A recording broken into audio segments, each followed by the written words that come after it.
তো আজ এখন পর্যন্ত তিনি উপস্থিত হননি। এখনো দিনের কিছুটা অংশ বাকি আছে।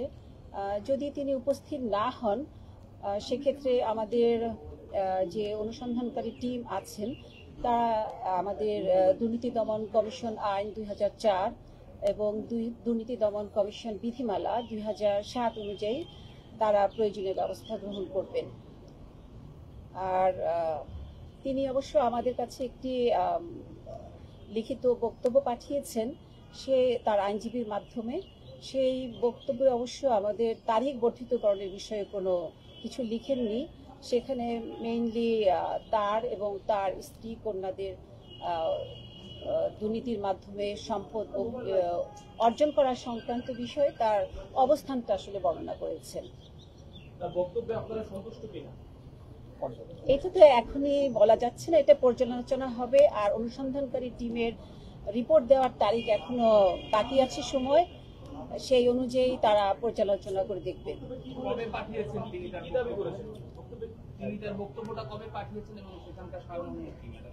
সেটি বললাম, তার সারমর্ম এই তার ব্যক্তিগত শুনানির তারিখ বর্ধিতকরণ সংক্রান্ত নয়।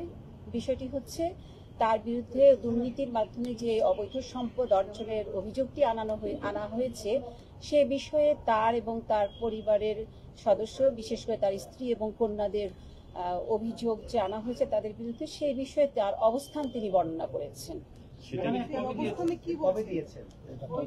এটা তদন্তকারী আমাদের যে অনুসন্ধানকারী দল আছে তারা এটি দেখছেন, এবং আমি বলেছি যে অনুসন্ধানকারী দলের রিপোর্টটি এখনো সাবমিশনের ডেট রয়েছে। আমাদের বিধিমালা অনুযায়ী যে ডেটটি রয়েছে এই মাস এখনো রয়েছে, সময় আছে।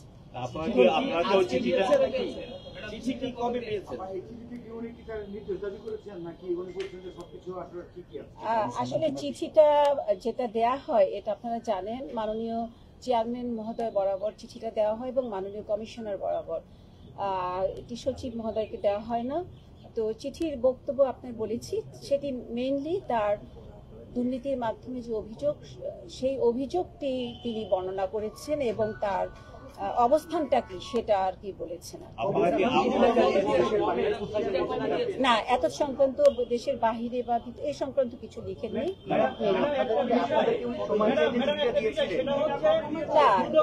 দুদকে যেহেতু ওনাকে তলব করা হয়েছিল, দুদক আসেন নাই, তার মানে এখন না আসা অবস্থায় তার এই বক্তব্যটাকে কমিশন গ্রহণ করবে কিনা, যেহেতু তিনি আসতেছে না সরাসরি, তার বক্তব্য কমিশন গ্রহণ করতে পারে কিনা, আইনে কি বলার, আপনার কি পদক্ষেপ নেবেন এই বিষয়টা?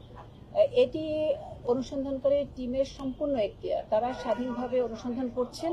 তারা অনুসন্ধান সমাপ্ত করে যখন রিপোর্টটা দাখিল করবে তখনই। ঠিক আছে, ধন্যবাদ। চিঠিটা আজকে রবিবার তো পরশুদিন দিয়েছে। গত পরশুদিন। আপনারা কি তার বক্তব্য কি গ্রহণ করছেন কিনা বা দুদক আইনে গ্রহণ করা যায় কিনা আমাদের একটু সেটা বলে দেবেন। না না, এটা অনুসন্ধানকারী টিমই সিদ্ধান্ত নেবে। না তো আপনি তো দুদকের মুখপাত্র, আপনি বলবেন তো আমাদের। আমরা করব না, টিম তো আমাদের সঙ্গে কথা বলে না। টিম যখন সুপারিশ করবে তার সুপারিশের ভিত্তিতে কমিশন সিদ্ধান্ত নেবে। আইনে কি এই ধরনের চিঠি গ্রহণ করার আছে কিনা, এখতিয়ার আছে কিনা? আমরা অনেক লোককে দেখছি, ডক্টর ইউনূসের মতো লোককে দেখছি দুর্নীতি দমন কমিশন বিধিমালা 2007-এ আপনার শুনানির বিষয়ে বলা আছে ব্যক্তিগত শুনানির জন্য। সেক্ষেত্রে টাইম বর্ধিত করার একটি সময় দেওয়া হয়েছিল, এখন সেই সময় তো অতিক্রান্ত হয়ে যাবে আজকের দিন শেষ হলে। সেক্ষেত্রে অনুসন্ধানকারী টিম তার সকল কিছু বিবেচনায় নিয়ে তারা তাদের সুপারিশ আমাদেরকে দিবেন এবং আমাদের কমিশন এ বিষয়ে সিদ্ধান্ত গ্রহণ করবেন সকল কিছু পর্যালোচনা নিয়ে। ঠিক আছে,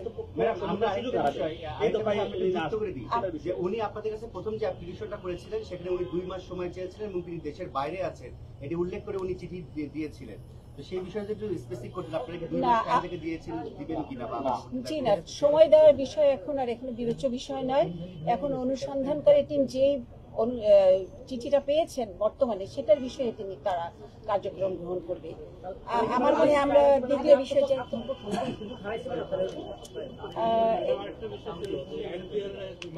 জি আমি বলছি।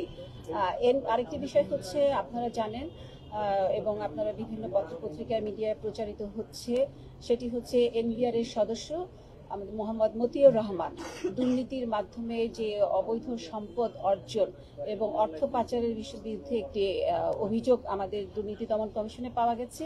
সেই অভিযোগটি আমাদের বিবেচনায় নিয়ে গত 4/6/2024 তারিখে কমিশন সভায় একটি টিম গঠন করে এই বিষয়টি অনুসন্ধান করার জন্য নির্দেশনা দেওয়া হয়েছে এবং ইতিমধ্যে একজন উপপরিচালককে আহ্বায়ক করে 30 সদস্য বিশিষ্ট একটি টিম গঠন করা হয়েছে। এই টিম ইতিমধ্যে কার্যক্রম শুরু করেছে।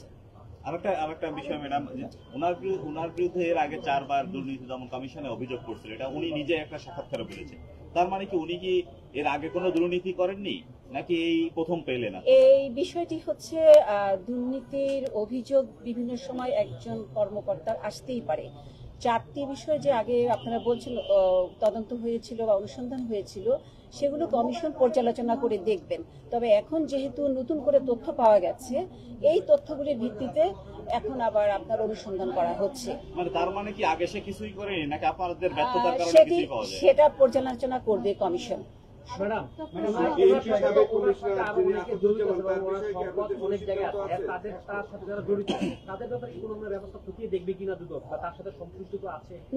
নিশ্চয়ই যখন এই টিম কার্যক্রম গ্রহণ করবে, আপনারা জানেন তারা অনেক বিষয়, ওনার ব্যাংকের অ্যাকাউন্ট কোথায় আছে, ওনার স্থাবর অস্থাবর সম্পত্তি, সবকিছু লিঙ্ক ওনারা পর্যালোচনা করে দেখবেন।